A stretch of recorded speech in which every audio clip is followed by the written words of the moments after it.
ایک بات پیش کرتا ہوں اور آپ کا شکریہ ادا کرتا ہوں کہ آپ نے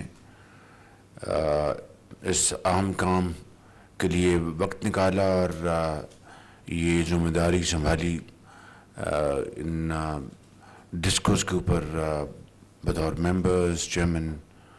اور یہ میں سمجھتا ہوں کہ ایک بڑی بھاری ذمہ داری بھی ہے اور ایک اہم قومی خدمت بھی ہے.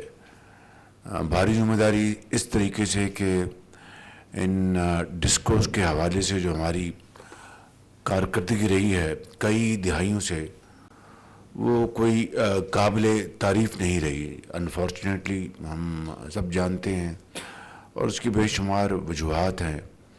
اور اس طرح ان ڈسکورس میں mismanagement, corruption, lack of vision, ہر چیز جو ہے وہ سرایت کر گئی. آپ قابل احترام پاکستانی ہیں اور اپنے شعبوں میں آپ نے گراں قدر خدمات انجام دی ہیں.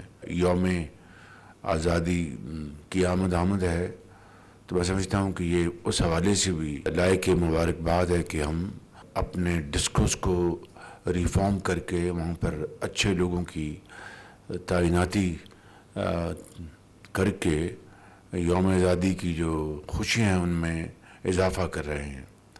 مجھے پورا یقین ہے کہ انشاءاللہ آپ اپنی اس ذمہ داری میں پوری طرح کامیاب ہوں گے اور قومی خدمت کا یہ جو فریضہ ہے اس کو بہت احسن طریقے سے آپ اس کو نبھائیں گے. آپ جانتے ہیں کہ ہمارا جو بجلی کا نظام ہے، پاور سیکٹر، وہ ایک بہت بڑے اس کو چیلنج کا سامنا ہے، بلکہ انتہائی سخت چیلنج کا سامنا ہے.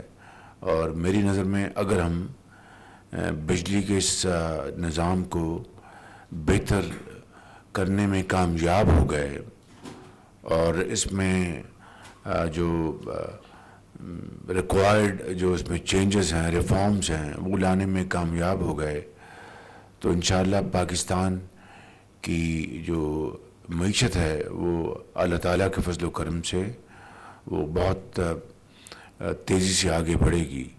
لیکن جس طرح وہ کہتے ہیں انگریزی میں ایزیئر سیڈ دین ڈن، اس کے لیے ہمیں کمر کسنا ہوگی، دن رات محنت کرنی ہوگی اور اپنی ذاتی پسند ناپسند سے بالا تر ہو کے ہمیں اپنی ذمہ داریاں ادا کرنی ہوں گی. اس سارے پروسیس میں کئی مہینے لگے اور میں بلا خوف تردید کہہ سکتا ہوں کہ اس پروسیس میں مجھ سمیت ہمارے جو وزیر ہیں سردار ویس لغاری صاحب اور جو سیکٹری پاور تھے راشد ننگڑیال جو اس وقت چیئرمین FBR وہ اپنا اپوائنٹ ہو چکے ہیں اور ان کی جگہ ڈاکٹر فخر عالم تشریف لائے ہیں سیکٹری پاور، اور تمام متعلقہ اداروں نے مل کر اس اپوائنٹمنٹ کے اس بہت بڑے ایک فرض کو بہت احسن طریقے سے نبھایا. اور ہم نے کوشش کی کہ انتہائی شفاف طریقے سے میرٹ پر لوگوں کو، اپنے بھائیوں اور بہنوں کو آگے لے کے آئیں تاکہ وہ اس ڈسکورس جو کہ بالکل تباہی کا ان کو سامنا ہے اس میں بہتری لا کر ہم الٹیمیٹلی اس کی آؤٹ سورسنگ اور پرائیویٹائزیشن کی طرف بڑھیں. مجھے پوری امید ہے کہ انشاءاللہ آپ اس ایک بڑے نیک کام میں جواں جذبوں کے ساتھ آپ کام کریں گے. جن ڈسکورس میں ابھی تاخیر ہوئی ہے اس کی وجہ یہ ہے کہ وہاں پر ایک لیٹیگیشن کا معاملہ جاری ہے. انشاءاللہ امید ہے کہ وہ جلد اپنے اختتام پر پہنچے گا. اسی طریقے سے ہمارے آپ جانتے ہیں کہ جو بجلی چوری ہوتی ہے وہ تقریباً ایک اندازہ ہے کہ 500 ارب روپے کی سال کی بجلی چوری ہوتی ہے اور یہ ساری ملی بھگت ہے. بالکل میں اگر یہ بات نہ کہوں تو بات نامکمل رہے گی کہ ان ڈسکورس میں بڑے بڑے اچھے آفیسرز بھی ہیں، جو فیلڈ آفیسرز جو ہیں بڑے اچھے ہیں، اچھے مینیجرز ہیں، لیکن جنہوں نے ان ڈسکورس کو تباہ کرنے میں کوئی کسر نہیں چھوڑی ان کی بھی کوئی کمی نہیں. اور وہ میں سمجھتا ہوں کہ آپ کا سب سے بڑا وہ چیلنج یہی ہے کہ کس طریقے سے بلوں میں ہیرا پھیری کی جاتی ہے، کس طریقے سے جو ایک کا بل دوسرے میں ڈال دیا جاتا ہے اور خانہ پوری کی جاتی ہے۔ میں سمجھتا ہوں کہ یہ آپ کے لیے سب سے بڑا چیلنج ہوگا۔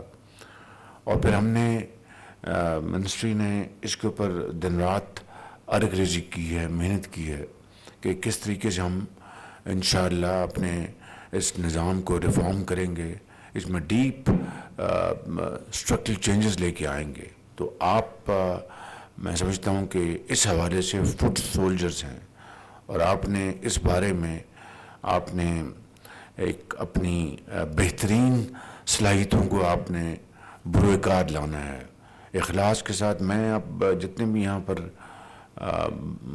بھائی بہن بیٹھے ہیں یا زوم پر، میں شاید 1 2 یا 3 کو زیادہ سے زیادہ طور پہ جانتا ہوں، شاید میں اس سے زیادہ آپ کو نہیں جانتا، لیکن میں نے صرف اور صرف ریلائی کیا جو آپ کے بارے میں، جو آپ کی ریپیوٹ ہے، آپ کی جو پروفیشنل جو ایکومن ہے، اس کے بارے میں جو بتایا گیا، اسی بنیاد پر ہم نے یہ فیصلے کیے۔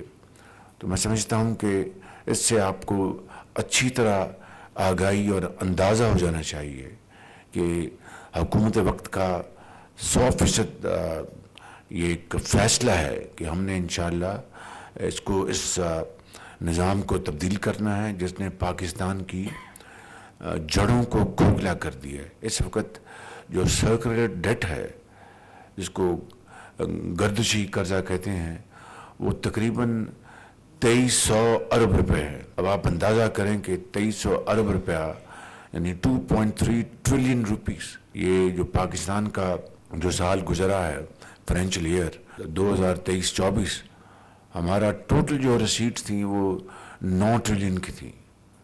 تو آپ اس سے خوب اندازہ کر سکتے ہیں کہ یہ آلموسٹ 1/3 ہے، یعنی جو گردشی قرضہ۔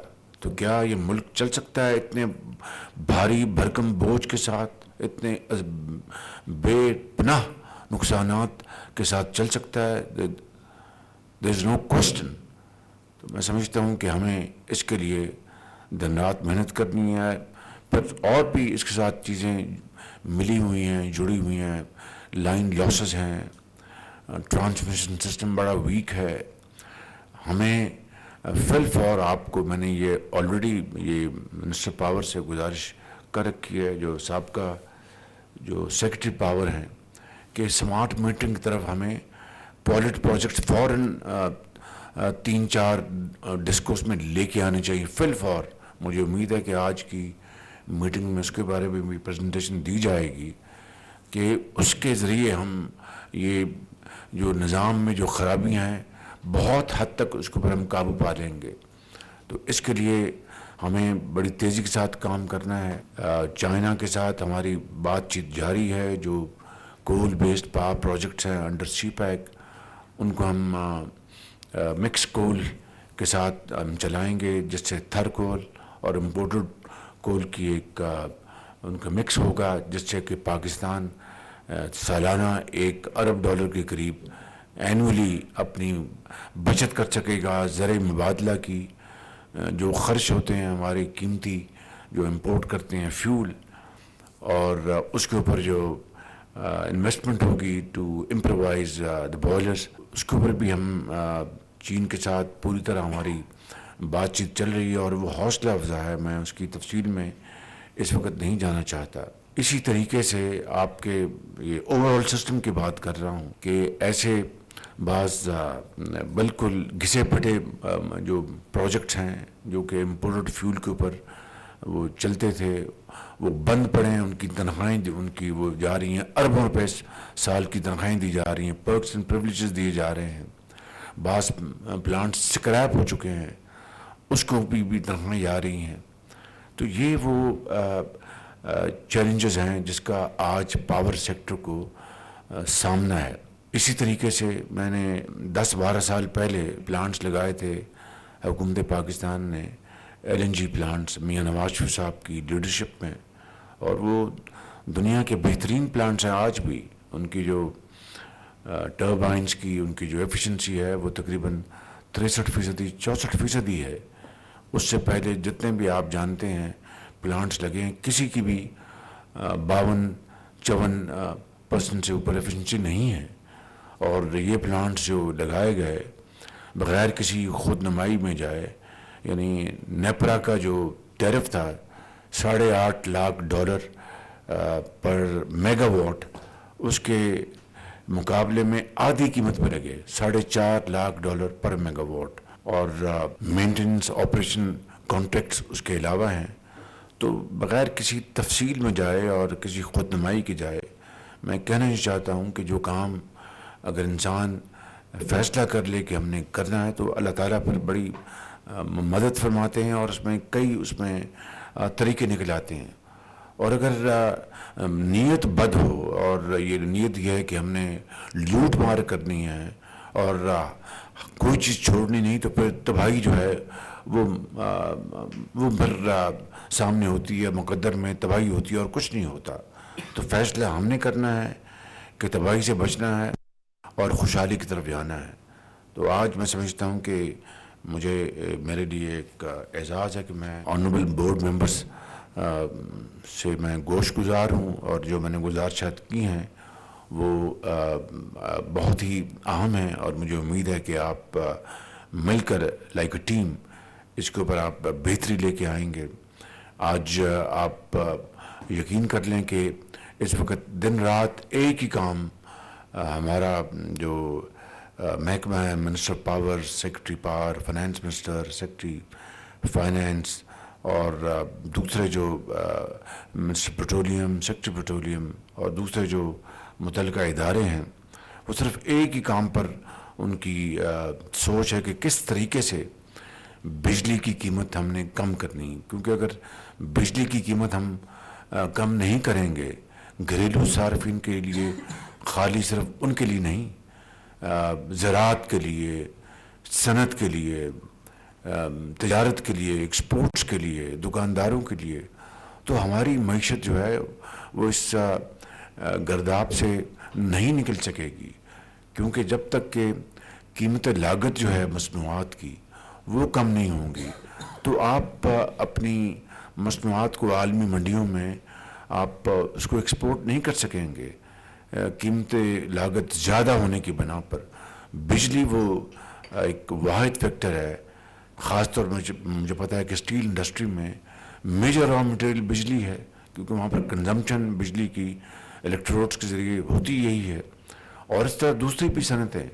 تو اس لیے میں سمجھتا ہوں کہ بجلی کی قیمتیں کم ہونا اور بجلی کے نظام کو ایفیشنٹ بنانا، یہ وہ واحد ایک فیکٹر ہے جس سے کہ ہماری جو اکانومی جو ہے وہ دوبارہ پاؤں پہ کھڑی ہو سکتی ہے. تو مجھ سمیت پوری حکومت، SIFC، تمام ادارے اس میں دن رات وہ مصروف ہیں کہ کس طریقے سے ہم بجلی کی قیمتوں کو کم کریں اور کس طریقے سے ہم اپنی معیشت کو بحال کریں. میں یہاں پر یہ بھی عرض کرنا چاہوں گا کہ آپ میں سے جو آنریبل ممبرس اس کام کو کامیابی سے ہم کرانے کے لیے اپنی تمام توانائیاں وہ اس میں صرف کریں گے، وہ یقیناً قوم کے ہیروز کہلائیں گے، وہ ہمارے سروں کے تاج ہوں گے. اور جو لوگ اور جو ڈسکوس اب بھی اپنی کارکردگی کو بہتر نہیں بنائیں گے، then we will not spare them. There will be no compromise at all. I mean, this must be understood loud and clear کہ ہماری پوری توجہ پاکستان کی معیشت کو بحال کرنے کے لیے صرف ہو رہی ہے، تمام توانائیاں، اور اس میں جو ہمارے ساتھی ہیں ان کو ہم انشاءاللہ پبلک ریکگنیشن دیں گے، اور جو اس میں ہمارے شامل حال نہیں ہوں گے they will be not part of our team. اور میں یہ بھی بتا دوں کہ جو ماضی قریب میں جو ڈسکس تھے اس میں کئی سیاسی بھرتیاں تھیں، کئی ذاتی بھرتیاں تھیں، سب کا خاتمہ کیا گیا. اور اس میں کریڈٹ دوں گا منسٹر پاور کو کہ انہوں نے اس میں میری جو گائیڈ لائن تھی اس کو پوری طرح عمل کیا. فارمر سیکرٹری نے اس کے اوپر پوری طرح عمل کیا اور ہم نے ان کو پورا سپورٹ کیا اس معاملے میں. تو میں ان الفاظ کے ساتھ آپ سب کا ایک مرتبہ شکریہ ادا کرتے ہوئے آپ کو دوبارہ خوش آمدید کہوں گا.